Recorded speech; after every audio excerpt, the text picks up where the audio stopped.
Good morning. I am Dr. Wakodkar from Bhilai, Chhattisgarh, and I am an infertility specialist, IVF specialist. I am doing my practice here since long. So, रोज जो patients आते हैं commonly infertility के विषय में, उसमें unexplained infertility काफी मात्रा में ज्यादा है। तो उसी में एक subject PID, pelvic inflammatory disease, unexplain infertility में pelvic inflammatory disease is the most common cause. अब ये पेल्विक इन्फ्लेमेटरी डिसीज क्या है? Pelvic inflammatory disease means pelvic के जो रिप्रोडक्टिव ऑर्गन्स है, like uterus, fallopian tubes, ovaries, adnexa, broad ligament, ये सब जो फीमेल रिप्रोडक्टिव ऑर्गन्स है, इसमें कुछ भी इन्फेक्शन होना, इसको इन्फ्लेमेशन होना और अपना फंक्शन ये ठीक से कर नहीं पाते। ट्यूब का फंक्शन एक पिक करके अंदर भेजना, एम्ब्रियो फॉर्म होता है उसको भी अंदर भेजना, एंड स्पर्म को रास्ता देना। ये हमने ऑलरेडी देख चुके हैं, इससे बातें हो चुकी है। तो ट्यूब का इन्फ्लेमेशन हो, ट्यूब में हाइड्रोसल्फिंग्स हो, हिमेटोसल्फिंग्स हो, या किसी वजह से बिडेड अपीयरेंस हुआ हो, ट्यूबरकुलर इन्फेक्शन हो सकता है, जनरल इन्फेक्शन, वायरल, फंगल, कोई भी इन्फेक्शन हो सकता है। सेक्सुअली ट्रांसमिटेड डिसीजेस में इसका इन्फेक्शन हो सकता है। मल्टीपल पार्टनर्स का अगर उपयोग होता है तो उसके कारण भी PID होता है। पुअर हाइजीन है, जो UTI ज्यादा इनको होता है, और वजाइनाइटिस होता है, वल्वाइटिस होता है बार बार, और हाइजीन नहीं कर पाते ठीक से, वो भी एक रीजन PID का है।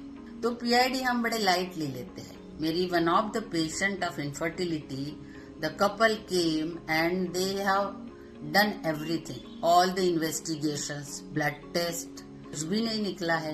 HSG, हिस्टोसल्पिंगोग्राफी किया, ट्यूब्स ठीक है पर ट्यूब का अपीयरेंस थोड़ा गड़बड़ है। सोनोग्राफी बहुत बार हो चुका है, तो उसमें लेबल किया गया she is a patient of PID। तो PID में हमें क्या करना पड़ेगा? उस पेशेंट को हमने ठीक से काउंसिल किया कि हस्बैंड का काउंट एकदम सही है, मोटिलिटी सही है, आपकी ट्यूब्स भी ओपन है पर थोड़ा इन्फेक्शन लग रहा है, यूट्रस के चारों तरफ थोड़ा फ्लूइड जमा है। फ्लूइड जमा मतलब वो इन्फ्लेमेटरी रिएक्शन का फ्लूइड होता है, तो उसको ठीक करना। तो उसके लिए हमने क्या किया?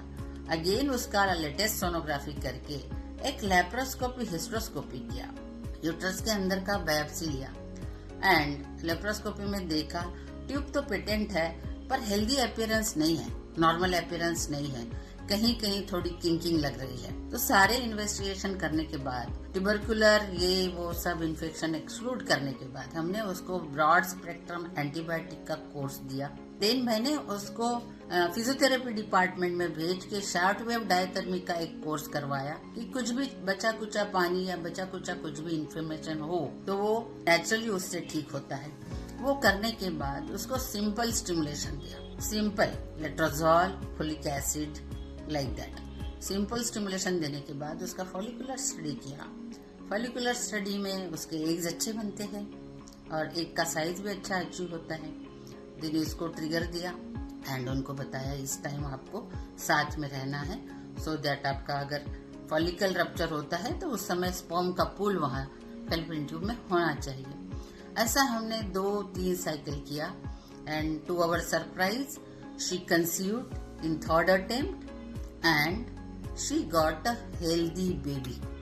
सो कहने का मतलब यही है कि ये छोटी छोटी बातें हैं, PID को ऐसे रूल्ड आउट नहीं करना चाहिए।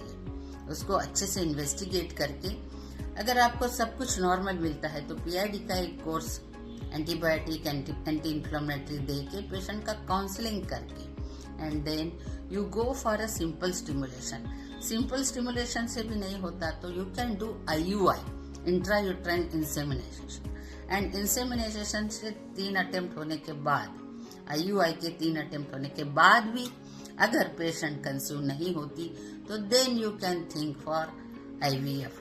हम डायरेक्टली IVF करने किसी को भी नहीं बोलते, unless and until there is a absolute indication like tubal block या पुअर ओवेरियन रिजर्व या मेल फैक्टर या एंडोमेट्रियोसिस, ये जो होते हैं जिनको नॉर्मल सब करके भी नहीं होता, तो then we advise them to go for IVF ICSI।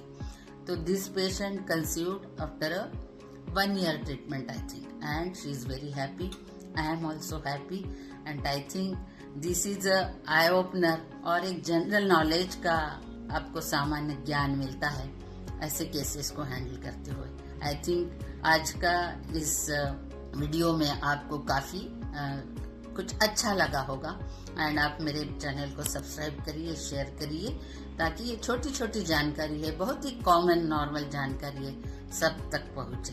Thank you, धन्यवाद.